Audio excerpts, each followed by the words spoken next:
Welcome back to Panahon TV mga kababayan. Kung na-miss nyo po ang ating interview with Pag-asa weather forecaster Mene Mendoza kanina, narito po ang latest update natin kay Bagyong Ruby. So ayon po sa Pag-asa, humina po itong si Bagyong Ruby habang binabaybay ang Sibuyan Sea. At from the originally 500 kilometers na laki ng bagyo, ito po yung lumiit na lamang sa within 450 kilometers ng bagyo. So at least thank God yan mga kababayan, humina nga po itong bagyo dahil sa land interaction, wala po siyang makuhang enough moisture para masustain niya ang kanyang lakas. Alas 4 po ng madaling araw, namataan po ang sentro ng bagyo sa layong 110 kilometers northwest po yan ng Masbate City o sa layong 50 kilometers northeast po yan ng Romblon. Sa ngayon, taglay po nito ang lakas ng hangin na 120 kilometers per hour malapit sa gitna at pagbugsong umaabot naman ng 150 kilometers per hour. Sa ngayon, kumikilos pa rin po ito pa west-northwest sa bilis na 10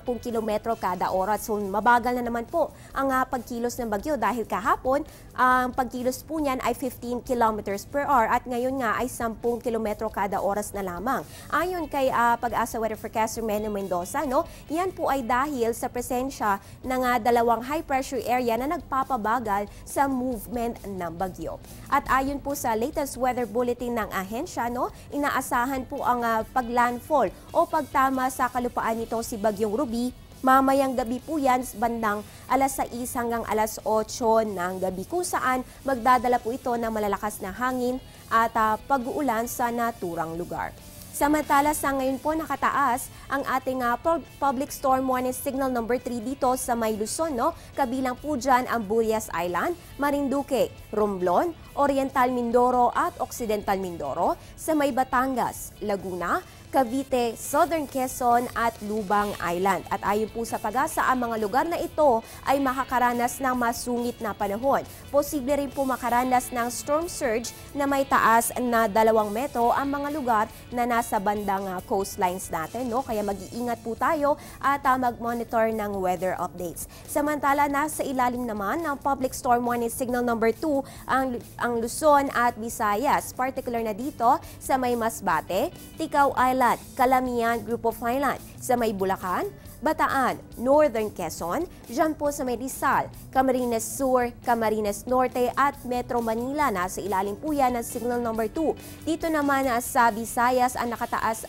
o nasa ilalim lamang ng signal number 2 ay ang Semirara Island, Aklan at Capiz. Makakaranasin po tayo dyan ng masungit na panahon na syempre may mga pagbugso po ng hangin habang lumalapit ito si Bagyong Ruby. Posible rin po ang storm surge na aabot naman ng 1 metro. Samantala, signal number 1 po sa Luzon at Visayas, kabilang po dito ang Albay, Sorsogon, Polillo Island, Zambales, sa may Nueva Ecija, Tarlac, Pampanga, Catanduanes, Northern Palawan at sa may Cuyo. Diyan naman po sa may Visayas ang Northern Samar, Iloilo, Antique, Biliran Island at Bantayan Island na lamang ang nasa ilalim ng ating signal number 1. Ayon po sa Pag-asa, pag napanatili po ng bagyo ang current speed and direction nito na pa west-northwest sa bilis na 10 km kada oras, inaasahan po itong lalabas ng ating area of responsibility sa darating na Huwebes pa ng umaga. So yan po mga kababayan ang latest kay Bagyong Ruby mula sa latest weather bulletin na inilabas ng Pag-asa ngayong umaga. Huwag po kayong aalis, magbabalik ang ating programang Panahon TV.